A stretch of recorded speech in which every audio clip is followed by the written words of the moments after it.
What is up, everybody? Welcome in. You like that intro? Base Tomato 2 is its own tomato now. Freight elevators, PvE gameplay. These player versus elevator gameplay is thriving in 2025. And we got a new event with 4.2.1 came out for Star Citizen over the weekend. And honestly, I've been enjoying it. I've been having fun, but it is showing some problems, especially in freight elevators. So let's look at what's going on with this event and what's being done to fix it. First, I'm going to start with CIG's own pretty recent statement on it. Xylo came out and said something, I believe this is Saturday. So you're seeing this a little bit later. No, I believe this is actually Friday in America. He said, "We're aware of the issues affecting the freight elevators and appreciate the flags. Initial investigations uncovered a few issues, including how obstruction detection is functioning and how elevators can sometimes behave when areas stream in and out. The hotfix we deployed last night to address low intro mission rates unexpectedly caused more players to be funneled to the same location.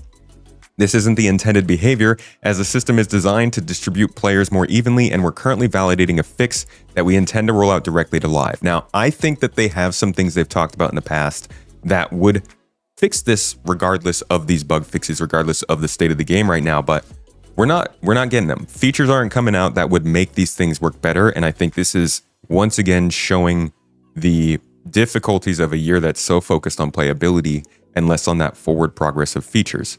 Now, as you can see here on Reddit, my favorite place to go to find out what the community is raging about, there are bottlenecks at these locations. People are waiting in lines to try and get the boxes, and generally this is happening because the very first mission you have to take sends you to a ground location to pick up boxes to take back to a space station. They could get away from a lot of problems if it didn't send you to a specific ground location to get the boxes. They're just 3 boxes. It's not even that difficult, but that is just the way that it has played out so far. Now, I can't say if they're going to change the way that the initial spawned starting mission is going to actually change to different places, but I do think that if they just sent people to Lagrange points, preferably distribution centers, since, distribution center, that would really help to alleviate some of this pain. There are other problems, though, that we can see, and you can see in this video here.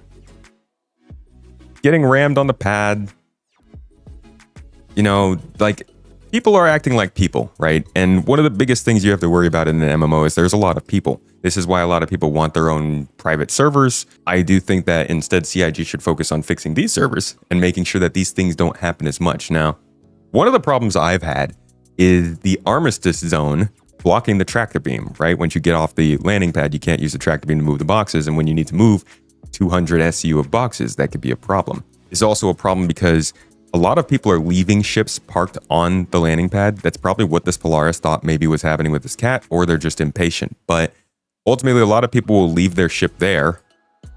We ran into a Hull C that was just like chilling on the pad. Nobody was there. We couldn't do anything about it. And I don't know if they left it there on purpose to block people because Hull Cs don't do anything on ground cargo locations, or if they just left it there. But I do think that CIG needs to get around to getting actual missions to spawn that require people to tow these ships out of locations once they've been abandoned long enough. Like, give the person the no ownership over their ship, say that it's fair game for people to tow away, pay a bunch of money to whoever wants to come and do it with an SRV or two. Like, literally give them 400,000 credits. People are going to do it, and people want to do it. We need to find better natural ways to make these locations work a little bit better. But that doesn't change the fact that the tractor beams are also problems in these locations. Now, I don't have any sort of video footage for this. You could go watch my stream where we had this issue. I was raging about it. But the tractor beams are, I think, indicative of what could happen if you took away PvP.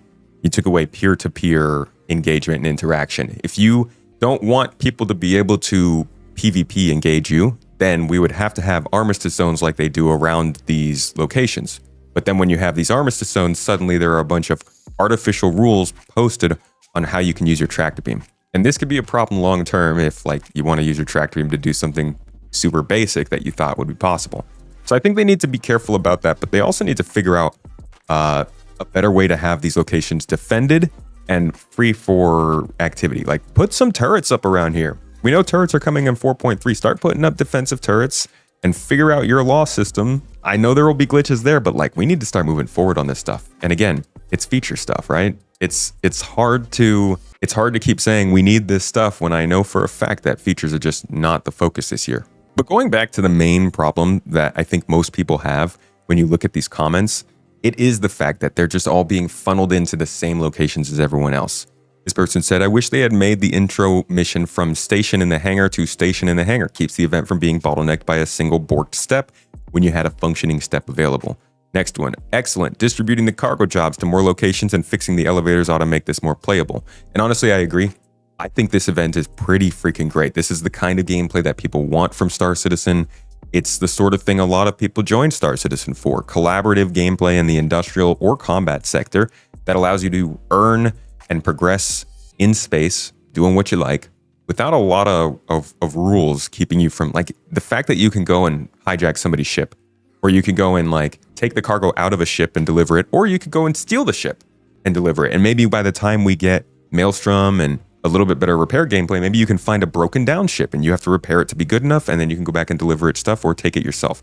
That kind of choice, that's what we need. We need more of that constantly in these kinds of events and activities. Continuing on, you see people talking about, oh, this is a ship spawning complaint. Ridiculous since freight elevators on planets and CDs have been broken for what feels like a year now. So a lot of the criticism is around A, being funneled in the same locations, which is arguably a lot of what people don't like about the sandbox activities, and B, freight elevators just don't work. And that's been a problem since 324 when they came out. I mean, we saw 324's PTU take months to work because freight elevators were so difficult. And even now, almost a year on, they're still struggling. I'm hoping that this is the catalyst. This is it. This is the line that gets drawn of like, y'all need to get freight elevators working reliably and stop messing with people's game, because those are such an important part of the game at this point, and we need these locations to work. They released a picture here not long ago. I want to say this is when the Hull C came out, and I think this gave a really good idea of what they should be doing with events like this. You got these large trade routes in between the large space stations, you know, the LEOs over the planets. You got these smaller trade routes that go from the LEOs down to the moons and the spaceport on the planets. And then you've got even bigger trade routes that should be going between jump points. That you know, that's not part of this event. This is supposed to show the overall kind of economic flow of trade in this game and how it works, say, in Stanton. You can even see the Air and Halo belt here. I think this is an incredible concept. I think this is what most people are looking for, and I think that we need to start seeing the activity, contracts, and commodities put in place to emphasize and encourage people to actually take these jobs.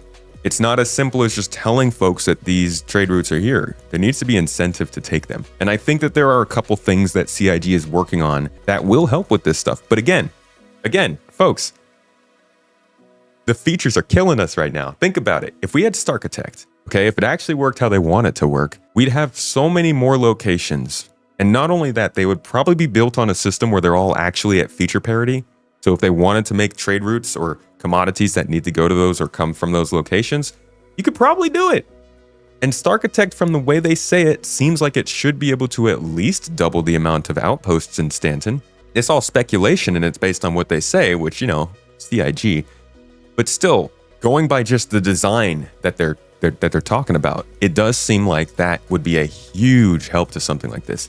Another thing would be the social tools. We saw those at CitizenCon last year, being able to talk to other people, being able to look for other groups, doing beacons, reputation stuff, the literal group, not group chats, the more geographically defined chats. All of this kind of stuff would help. Social cooperation is the name of the game for this. I mean, not even just this.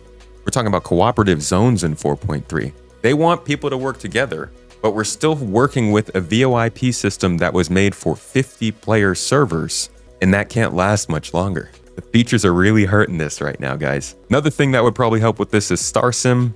As you all know, StarSim is the successor to Quantum, the quantum simulation, not Quanta. And we still don't know what's really going to be included in that, but it is supposed to be the background simulation of the game, the economy. So being able to spurn an economy that creates more natural supply and demand around the system, I think could also make an event like this more interesting. And honestly, could make an event like this unnecessary. Because if the game naturally allows us to react to shortages or abundance of materials, CIG could just put their finger on the scale and make that kind of stuff happen a little bit more naturally and organically than a full-on event released for this update. Finally, this event's kind of revealed an interesting glitch people are using to essentially ruin the experience of other people. which is you can actually put an item on top of or around a freight elevator and it will block other people from using it. It has led to lines building up because people can't get them to function. It has led to just in general people quitting out on the mission. I know that we as an org were running a little bit yesterday. We had, I think, 4 different runs that went basically perfectly. I'm talking like these were get to the place, load the cargo, we moved it to another location, unloaded it, everyone got their points, everyone got their unlocks. We did a couple ship combat missions, that worked. We did a spaceship recovery mission, that worked. Everything was good until the very last one we got to a freight elevator and it was broken because somebody had probably put something on top of it. So this is another glitch that, as Tyler did say in his own post, they are looking into obstruction detection, making elevators work differently. So they're looking into this stuff. We're only 2 days into the event. We'll see if they can fix, but like I said, this needs to be a catalyst. This needs to be a moment for them to really double down on fixing these freight elevators because we got like another month at least of this. And obviously the excitement will die down. There won't be as many people focused on it. It's still just ruining your play session, you know, when you're doing all this stuff, preparing all this time, and then you get to this place and it doesn't even function. They really got to get that working. Ultimately, I think this is a good event. I think this is going to be a really fun time. I like that it's tying actual in-game rewards and permanent changes to how this event goes. More of that is great. Something that we heard Aaron Roberts talking about. And yeah, freight elevators, fix those Armistice zones, please.